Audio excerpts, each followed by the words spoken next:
What's up, y'all? Welcome to Conversation Piece with Patrick Armstrong. I am the titular Patrick, and this is a show where we talk about the missing pieces of the conversations we're already having. It is March 17th. Happy 317 day, y'all. 2024, you know, right here on the show, it's the year of the nap, and we are out here celebrating and amplifying folks, doing it in the community and beyond. Shout out to the sponsor of this episode, Nap or Nothing, a dope, homegrown brand highlighting and pushing Naptown culture through fashion design.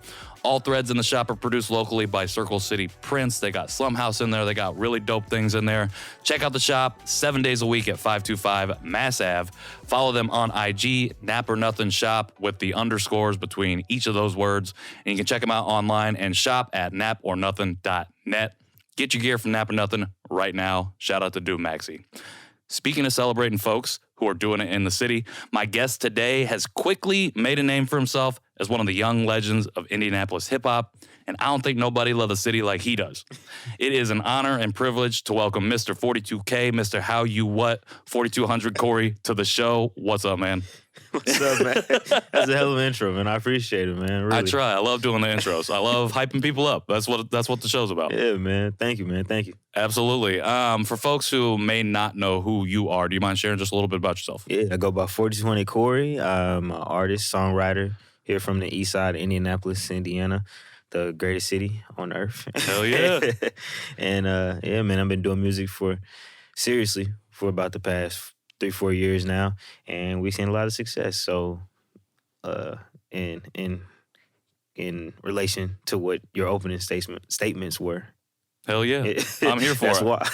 I love watching that's you. How I've earned the names. I've loved watching you come up as I've become familiar with your work. Where's your name come from? Where's the 4200 part? And so 4200, I come from 42nd and Post Road, 4200 block of Post Road, and my middle name being Kory. I just try to keep it simple, and it's my way of saying, I always keep a little bit of the city with me no matter where I'm going. So I love that. How did you know that was going to be your moniker, like your stage name? I didn't. Okay. I didn't. So, I'm 22 now. I started doing the music stuff seriously when I was, let's say 18, 19.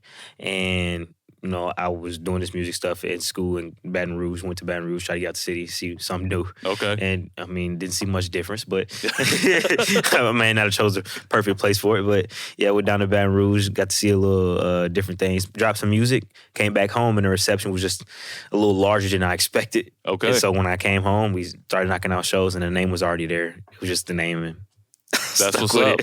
When did you first pick the pen up and start to write? Like, what was there an inspiration and impetus, or was it like, oh, I'm just doing some music stuff in school, I have an interest? Well, man, actually, I started doing music seriously, like writing anyways, when I was probably maybe, let's say, 12 or 13. I started using it as a coping mechanism. Just grew up a little faster than most kids my age. Lost a lot of people. Departure was something that was heavy in my life. It's in terms of repetition, things of that nature, just losing a lot. And so I ended up leaning on writing heavy. And eventually it became music. It went from writing little stories and writing how I felt to rhyming things. And somehow we led here. Yeah. Mr. How You What. For sure. That's interesting, like this theme of departure and like loss. Yeah. And how did, like, you said you wrote little short stories, you wrote little like poems and stuff. How did you, was writing that first outlet, or were you thinking about other ways or processing or coping? To begin with, I think for most people in situations like mine, coming from impoverished communities, coming from one-parent households, big families, just trying to get by, you really never notice at first just how deep you are in it. Sure. Like, you continue to maneuver through life, and you just try to get by because that's how it's always been. And it just eventually got to a point where I wanted to deal with these things around like 14, 15. Wasn't necessarily sure how to. So I started trying what, was available to me. So at first it would be sports, basketball, football, all of that good stuff. Just trying to get within the lines of whatever sport I'm playing. So if it's football, we within the guidelines of the hashes. Okay. And if it's basketball, we within the baselines. Yep. So, just trying to stay busy in that sense. But writing definitely became the main thing. For Okay. Sure. And you said that you played a little bit of ball in college. Yeah. You hooper. Just a pinch. Just a pinch. This is a show that is like, it's a low-key a basketball podcast. It's becoming that. But, I've talked to a lot of people in February about just how basketball has played such a pivotal role in the work that they ended up doing. How did, like you said, you work within the baselines, within the 94 feet of the court. How did that mindset translate into the music that you started to create? Yeah, it's therapy, right? And Sure. music will get to a point, or has gotten to a point for me at times where it becomes this. It was once an outlet, and then once you look at it and you see what you've been creating all this time, it's like you don't want to get stuck in that space. Sure. Because you spend so much time just trying to get it off, and then you look back at it, and it's just like, it's just a big old sad lump of stuff. So with basketball and stuff like that, man, it's really therapeutic, and it helps you sort of like maneuver through the life without having to worry about so much. Because when you're within those lines, you don't worry about anything else. Yeah. Like you're there, and basketball is such a present-minded sport. Yeah. Like you can't just you can't play that sport and worry about anything else. 100%. I really resonate with that because I tell my wife that all the time. I'm like, basketball is the only time ever in my life right now where that's the only thing that I'm thinking about. Exactly. And when I'm on the court, like, I'm not worried about the shit that's gone wrong at like work, or like, am I gonna get this thing for the podcast, or like even like what's going on with my kid and with my wife. Shout out to them for helping me and allowing me to be able to do some of this stuff. But at the end of the day, it's these everyday stresses that you normally can't get away from. You don't really have that. And basketball has been able to be that for me. Right. And sounds like the same for you, especially when your career has now taken off in the way that it has. Can you walk us through the initial release? You said your first drop was in Baton Rouge, and then you came back to Indy and you're like, oh, people are vibing with this. Yeah. Can you talk about like that initial moment coming back, what that reception was like for you, and then kind of how you've grown from then to now? I say, man, the initial reaction being to my first EP, Rest Easy, was really dope, because one thing that I have come to an understanding of is comparisons. And, when I first dropped, I had to understand that a comparison isn't a slight. It isn't necessarily somebody sort of denoting or, taking away from what you got building. It's just the way of making sense of what they're listening to. And so when I first dropped the first EP, I was getting these comparisons of like Meek Mill and Dave East, and it was interesting, Yeah, that and is it was just like, all right, well, okay, that's cool. At least they're able to make sense of it in their own ways, and make it make sense to themselves. And when we came back from school in Baton Rouge, it was a really interesting spot that we were in, because the city. This is my senior year was COVID for high school. Okay. So coming back, this is like fresh after COVID. Things are still like sort of getting back to normal. And we were able to start doing shows, but they had to have vaccines for everybody to get into the shows and all of this stuff. And, just going through the motions of that. And then we eventually got into my project, Hold On for Dear Life, which I think is the one that sort of took it made this all look realistic in terms of we want to do music seriously and we want to be taken seriously. And Hold On for Dear Life did what it did, and ever since then it's been like no looking back. It's just like everything we've done in terms of whether it's a partnership, whether it's operations with sitting down people such like yourself, like everything just feels bigger, everything feels more important, everything feels more intentional, and like it's just this constant motion of growing. Yeah. And now to be where we're recently releasing For Naptown to the World. Just seeing the city sort of light up and be embraced by the likes of Maxis and Paris. Like it's truly humbling. It's quite the experience. Yeah, I love it. Hold On for Dear Life is a dope project. I've been listening to that recently. But For Naptown to the World, I told you, it's been the anthem in my car. It's been like the thing that I've been listening to when I'm walking around the city. It does feel very Indianapolis. Yeah. Like it feels very 317, very Naptown. Yeah. And I read in an interview where, you know, like you said, it's really humbling to be able to work with a lot of these dudes who have been doing it Exactly. in the scene. What was it like putting that project together and bringing them onto something that you're leading? Like this is your thing. They're coming to support Kory. It's crazy. It's really crazy, man. Putting it together, like my biggest thing was working with people that I've actually built relationships with, Sure. and people that actually inspire me and play like very paramount roles within building what this city has become. Yep. And getting everybody to be a part, to the fact that everybody was so willing to be a part. Like Skip was so excited to hear like So Indiana.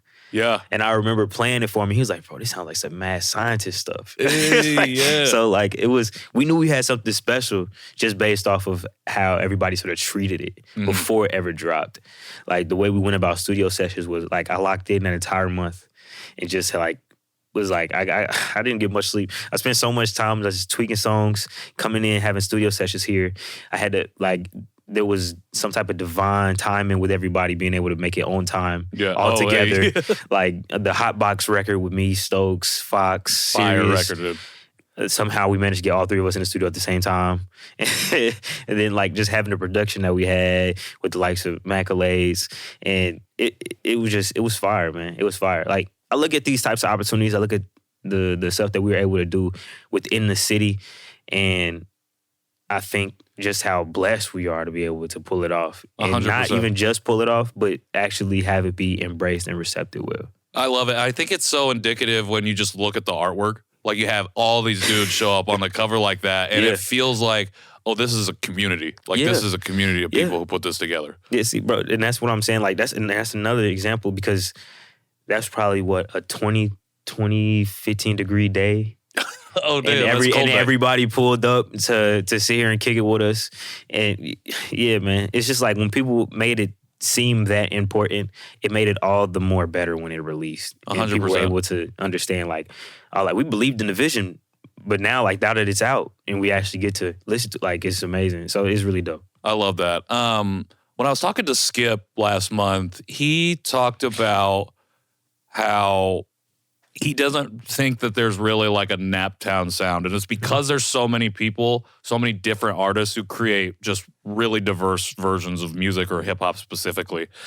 When I listen to this particular record, I feel like I said, it feels very Indianapolis to me. It does feel like that sound. What is your take on that? Do you feel like do you resonate with that? I agree. Okay. I agree completely. I mean, we are in the middle of everything, so we take from a lot of different sounds, not necessarily intentionally, but naturally. Like we just have a lot of things going on in Indy. Yeah. Like even from an aspect of, I think about it a lot. Like I say how you would, we say how you would. There's an entire demographic of people from Indianapolis who've never heard that or say it. So it's like with that in mind, there's so many different ways you can play with the sounds. But one thing that I do say is for certain is when somebody's from Nap and they're unapologetic about it, like it doesn't matter how they sound about it. We know that they're from here. Right. And that's enough for me. Because there's going to be those little things, those inflections, those sayings that'll break through in the song. Right. Or you hear it in the ad-lib or something that's coming in and you're like, exactly. oh, okay, I see where you're coming from. But no, he's definitely right in that sense, because it's a big old mixing pot of sounds and people trying to make their own sounds and things of that nature, which I always encourage. So yeah, he's not wrong about that at all. Do you think there's something missing from the scene right now that you maybe fill a gap in, or that you think we should be talking about when it comes to Indianapolis hip hop? I'd say if it is, I'd love to hear it from somebody. Because I mean, in the sense of when it comes to creative music, I don't think anybody owes anybody anything. So 100%. When I'm listening to music, I'm always just very I'm very big on just the intentions of everybody and making sure that you making music that is actually fulfilling your spirit. And that's the biggest thing for me. I love that. And what I mean in fulfilling your spirit doesn't necessarily have to be some super, crazy journey. It can be a head nod. It can be a vibe. It can be all of these things. And so when it comes to indie, just hoping that people make what what really works for them. Well, it's something that you're passionate about too. Like, I think, Absolutely. like find your passion and then like if that'll come through in the record or whatever it is that you do. Absolutely. And speaking of Skip, he said something about you in particular in our conversation. He said that you're both, well, first he said you're stepping on people. And I love that. I'm like, okay, yeah, Kory out here doing it. But then he said, you're driven both musically and by business, like you're business minded as well. Right. What does that mean for you to navigate both of those lanes? Are they the same lane? Nah. Okay. Not at all. I wish, but not at all. See, because with music, man, like I wish that somebody told us earlier on just how important the business aspect is. And where we're heading with music, hip hop, and because I'm just more knowledgeable on that. Where we're heading with hip hop is a funny space in terms of the artist compensation, in terms of the artist respect, in terms of what we're creating. Have we heard it before? In terms of sampling, like there's just a lot going on right now, and understanding the landscape, the climate of hip hop and where we're going and in the direction of where we're going is very important. Sure. And that's separate from the music. Sure. I wish somebody would have told me that ahead of time. Because the one thing is for sure, like, I'm going to make music and I'm going to make what I enjoy. Right. The business aspect of it is, like, the music itself is the gift and the business is all the rapping. Sure. And all of this, the ribbons. And so figuring out how we're presenting these projects, figuring out what positions we want to be in and where we're heading and how we're maneuvering through this big mess of hip hop and where everything is going. That part is the business part. And it can get real funny looking. Sure. If you're not being intentional. If you're not being very intentional with your steps. So when it comes to the music and it comes to the business, being savvy in both is really big for me. So that's why I tend to hang around the likes of an Anthony Murdoch. Sure. Because those are the guys who know the business for what it is and, can pass down gems to me that I can hopefully use to, get an advantage in this game. Absolutely. He's doing amazing things for people in the city, especially for young Black entrepreneurs who are trying to come up, figure out the business aspect of it. Yeah. He's really putting people on game with that. I love it. He's fire, man. Yeah, 100%. You said you're 22? Yes, I am. When I listen to you talk, I'm 33. So I'm like, I got 11 years on you. When I listen to you talk, I'm like, man, this is an old soul right here. Like, this is somebody who I feel like is I think you said growing up fast, like you had to grow up fast, but like somebody who is like lived a life and you're like, I've got a whole decade on you. I got a whole nother life that I've lived in front of you. And I just like, I appreciate, the way that you talk about stuff, the intentionality that you have behind some of these answers. And then I think too, how that intertwines with this love of the city. Mm-hmm. When I hear you talk about it and when I hear your music, I think this is somebody who could be quote unquote bigger than Indianapolis if they want. They could go to LA, they could go to New York, they could go somewhere else if they wanted to. What keeps you here? Well, what's kept me here up to this point is I had a point to prove. Okay. I think that they always say when you're coming up in the music, and I think it doesn't matter what hometown it is, they say you have to leave. And that's with anything, really. You got to go out, find yourself, and then you can come back. Yeah, and I think that that's perfectly fine. Like I said, nobody owes anybody anything. Yeah. For me, it was just, it gnawed at me because I felt like I could do it. I felt like I could establish something here. Yeah. And then take off. Yeah, just make enough noise, ruffle some feathers, and, then take off and, take the journey. And that's what For Naptown to the World is. When I was making it, that was the plan. It was this is my ode to the city. I know that I'm bigger than this. Okay. I know that. You know? Right. And so it was just this is my ode to the city. Before we take these things to the next level, here's my big gift for y'all. And the best way that I know how to do it, is making a very intentional project. So okay, I like that. I like that. Absolutely.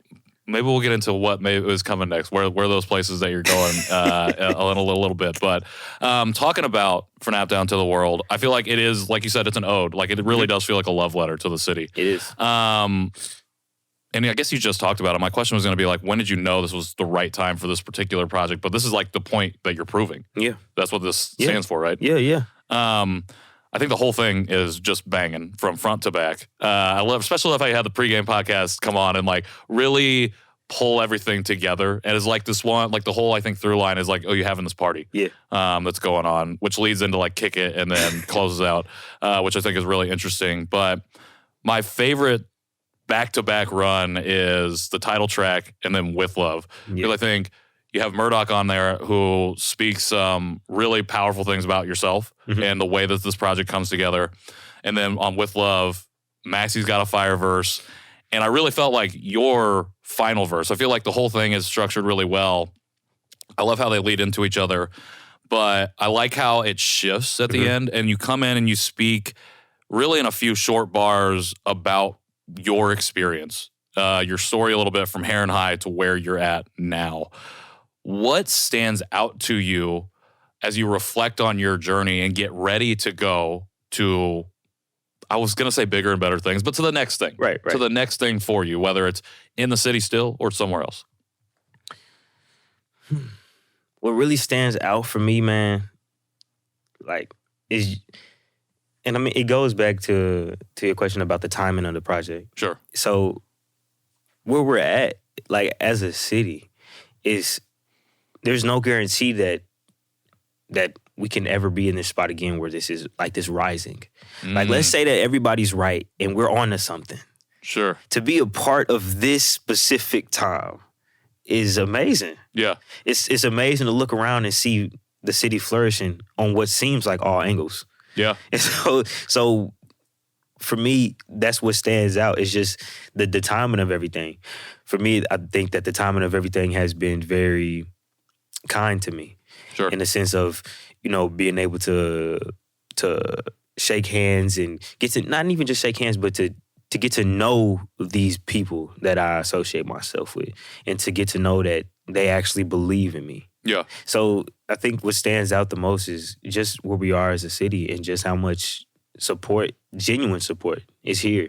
It's not like a get-rich scheme. It's not like he's hot, so let's hop on the wave. Sure. It's like real love, and I think that alone has made me sort of kick it into this, what I call the 4200th gear. Okay, the 4200th gear. Is that just like your own lane? That's your own gear? Is that what that is? Yeah. Okay. I love how you talk about relationship building because, like you said, it's not just shaking hands. It is the fact that, and you talked about it when it came to building this project, it was like you really wanted to work with the people that you had formed a relationship with, not people that you just rubbed an elbow with. Yeah, absolutely. And like you said, with timing, you know, to get everybody in the room on Hotbox just at the same time, like it's like divine intervention almost, yeah, like exactly. For everybody to come in and be able to make this thing happen. I love that. I love hearing you talk about it.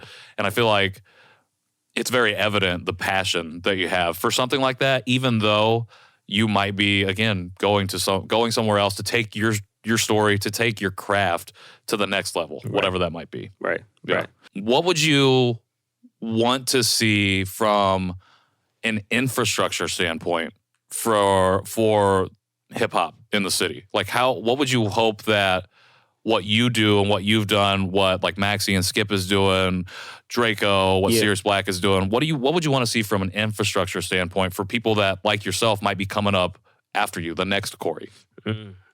See, with music, man, I tell artists that it's really good to have something aside from music. Like, in terms of, I see a lot of artists who necessarily prioritize the streams, sure, or the image of the music itself. My success has been found in community.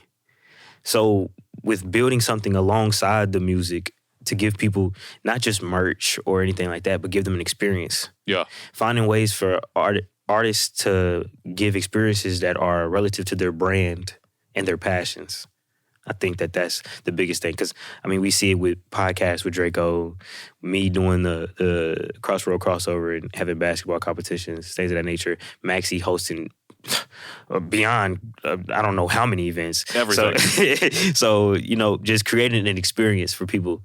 That's probably the biggest thing that I say. Because I think that's the tone that we've set in terms of infrastructure is we made it more than music. I love that. Yeah. I love that. Talk about your... the Crossroads hoop tournaments that you do. Okay. Yeah, man. So the Crossroad Crossover is something we came up with because I like playing basketball, and I talked a little bit of mess, and I probably got a little too deep in it, and so we made up this thing called the Crossroad Crossover, which serves as an opportunity for artists, creatives, business-minded people, entrepreneurs to come in and compete and connect. So it serves as like this networking event. Okay. But it's basketball. So, in a normal setting, networking event, you have to put on this face, you have to play this role. And with basketball, I can't do that. Yeah. With basketball, if you upset, you upset. If you're having a frustrating day, you're having a frustrating day. And I think that that's allowed people to create real relationships. Okay. Because you get to see like the person, exactly. At their maybe their lowest if they're having a bad day. Exactly. And if they hot, you see how they act. Because another thing with me, man, is I believe people play basketball the way to live life. Ooh, okay. Absolutely, man. I've been saying that forever. And shout out Steve Kerr, because Steve Kerr said it recently, but I've been saying it forever. Okay, so you put Steve Kerr on that game of how you live life. You said it, not me. You said it, not me. But no, that's gonna be the viral man. clip Like right you see somebody that they don't look for their teammates. 9 times out of 10, it's probably a little selfish person. A guy that looks for his teammates more often than not. He's more likely to share the sugar. It's stuff like that, that I think is real big. And so we use that as an opportunity for people to compete and connect. And it's really fire. We come out, we get guys mic'd up. We've also had some college guys pull up, pull up and compete with us, have some fun, make some highlights. It's also a chance for people to diversify their brands. Come in and, show your following that you do a little bit more than whatever it is that you've been doing. Yeah. So things of that nature. Just a big opportunity for everybody involved. 100%. I can picture the kind of player that you are, but how do you, based on the conversations that we've had here today, how do you play? It seems like you're a facilitator, but I feel like you're a little bit of a scorer. I best describe my game as a little bit all around. Okay. So I just want to win. I feel you. I feel the same way. So me, I'm fine with going the whole game without scoring. I'm fine with playing off the ball. I'm fine with playing with the ball in my hands. I'm fine with playing defense. I take no shame in any of the things that I do. Yeah. And I think that has translated well over into my life. I like it. That's a very diplomatic answer to anybody listening who plays with you. I love it. I'm who you want to play with. I say the same thing about myself, and now I'm thinking, is that really how I play? That's funny. So we just had the All-Star game too in Indianapolis. I think it was pretty big time for the city. I think we did pretty well with that. And I think it was big for community aspects. You were able to do some stuff. I know you did the basement with Streets. Yep. How did that go? Fire.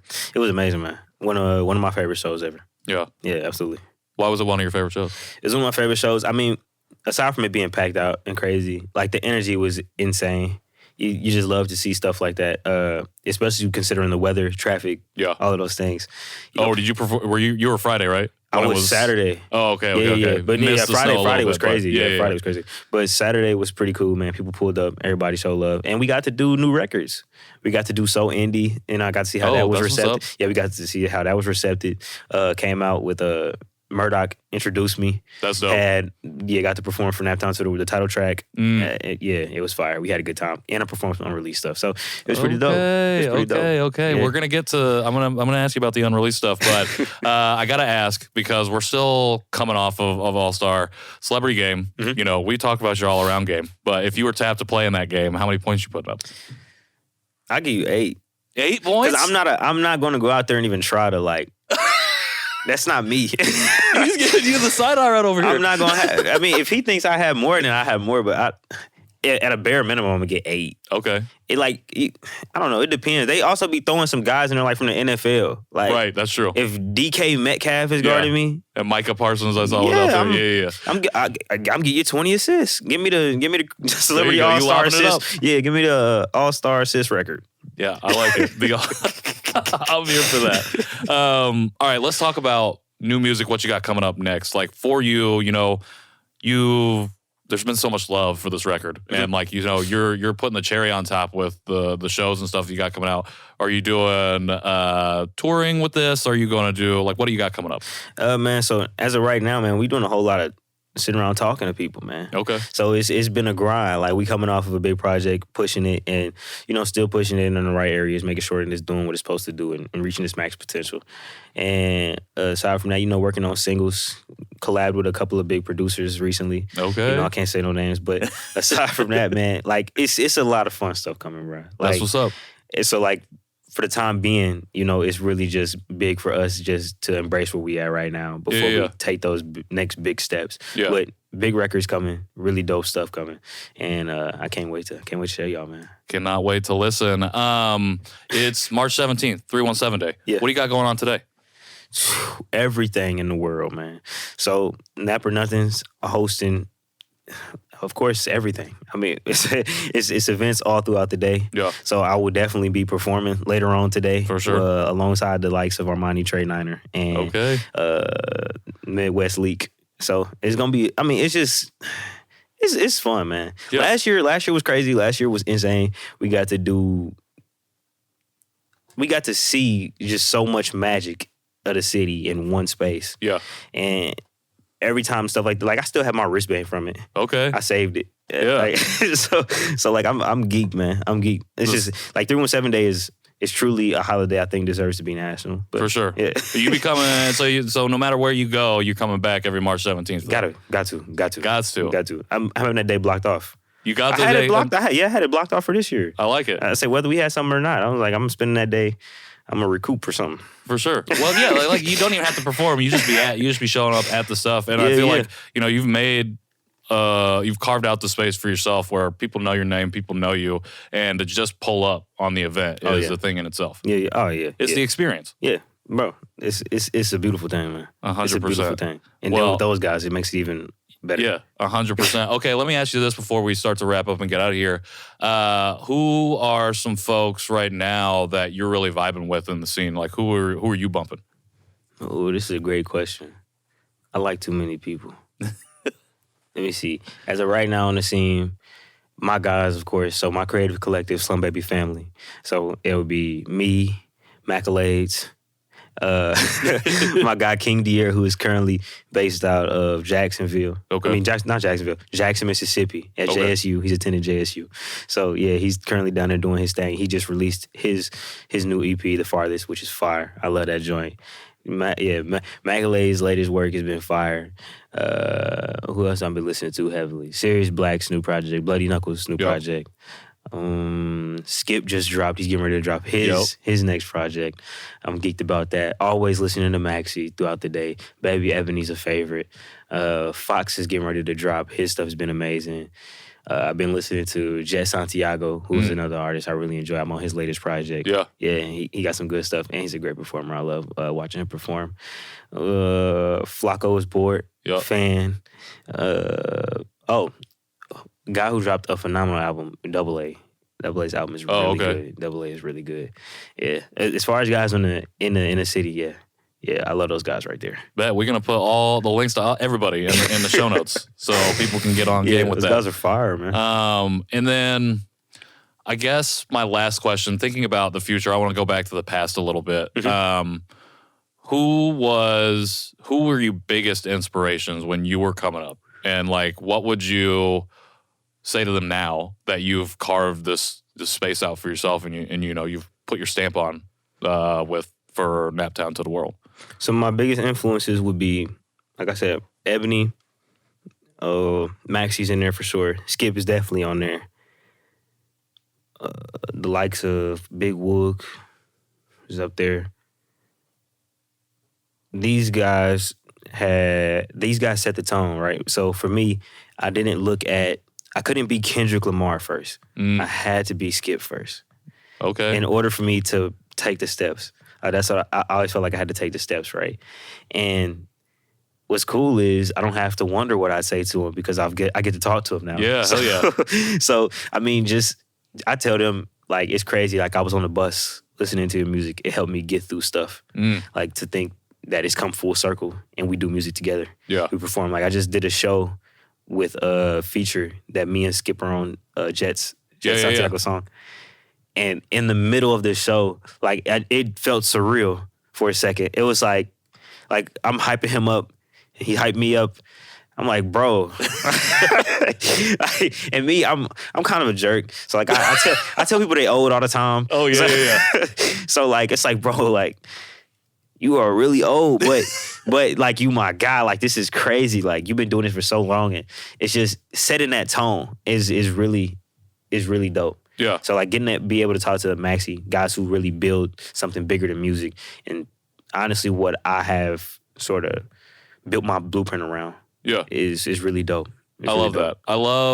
I appreciate you sharing like these steps in your journey, and like again, I feel like you're like this old soul. So you a little bit old at 22. Right. But I feel like it serves as a blueprint for young people coming up right now too, who want to do the same thing or want to do something different. Because I feel like we live in a culture of immediacy, of urgency, and we try and do things. We want the result now, and we don't put the work in, and also we don't reflect on and give proper respect to the people who've done it. And instead of building upon what has come, we try to build anew. And like you said, you can't be Kendrick first. Like you got to be Skip. You got to pay respects to the people who have been doing it in the city. And I feel like your story is really evidence of that. So I appreciate that. I appreciate that, man. Absolutely. What would you say to young Kory now, who is just picking the pen up, who's just maybe coming back or just getting to Baton Rouge, who's thinking about, oh, what do I want to do with this music? What would you say? What would you say to that young version of yourself? Ooh, you got it, man. You got it. It's going to be ugly, and this is not even just for me. This is for anybody, you know, that has any aspiration in his life. Take your time, do your thing, take the necessary steps. Don't skip them. Bump your head. Enjoy yourself. You feel me? Look at the process. Embrace the process. Don't worry so much about the end. Enjoy the process, because that's where everything is at. Right. That's where all the fun is at, man. 100%. You're gonna look back down the road, and you're gonna look back down the road and take it for granted if you don't. So yeah, I love that. I've been thinking about that with my son right now. It's like my kid. He's screaming all the time. He's pooping all the time now. Yeah. And I'm just like, I want to remember all of these little moments still though, because it's gonna be gone before I know it. And the good, bad, and the ugly of it. Exactly. I want to be able to reflect on that and be like, I remember when you were just just tiny, and it was us against the world. And it's like, but be present now in those moments, so that way I can have that to call back on. Absolutely. That's the motto, man. And like for me growing up, when it was crazy, things were crazy, people would be like, how are you so happy? Like he's one of the guys, he's like, I had no idea you were going through what you were going through at home. And I don't know, I naturally have always been like, this is the process. Yeah. And some days are better than others, but this is the process. Yeah. And I enjoy it, so I can look back, and that's why I'm so grateful now. Well, and I think that's why your projects hit the way they hit, is because it's somebody who's clearly enjoyed the work that they do, and the result speaks to that. Thank you, man. Thank you, man. 100%. Last question before I let you get out of here. How do we follow you? How do we find you? How do we support you going forward? How do we get your music? All that stuff. Yeah, man, you can always support me by just following up on me, man, keeping the track with me, streaming the new music, just staying up to date with what we got going on, pulling up the shows when you can, if you can.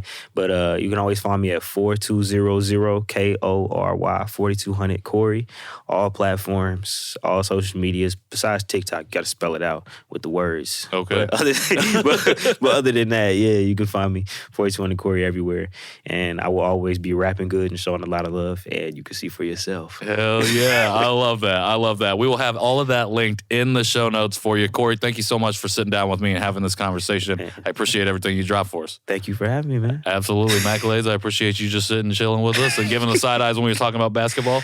I could not wait to take a look at the tape for that and run that back. But for everybody else out there, you can follow us on Instagram at Conversation Podpiece. Head to our website, conversationpiecepod.com, for all the stuff that you might have missed from the previous weeks. Remember, 2024, the year of the nap. Shout out to our sponsor, Nap or Nothing. Shout out to Maxie. Shout out to everybody doing it in the city right now. We got the Nap or Nothing gear on. We got Nap or Nothing on top, on bottom, everywhere at. You know what it is. Happy 317 Day. Go out, celebrate the city, be with your friends, be with your people, be with the community. And until next time, I've been Patrick Armstrong. This has been Conversation Piece, and we'll see y'all soon.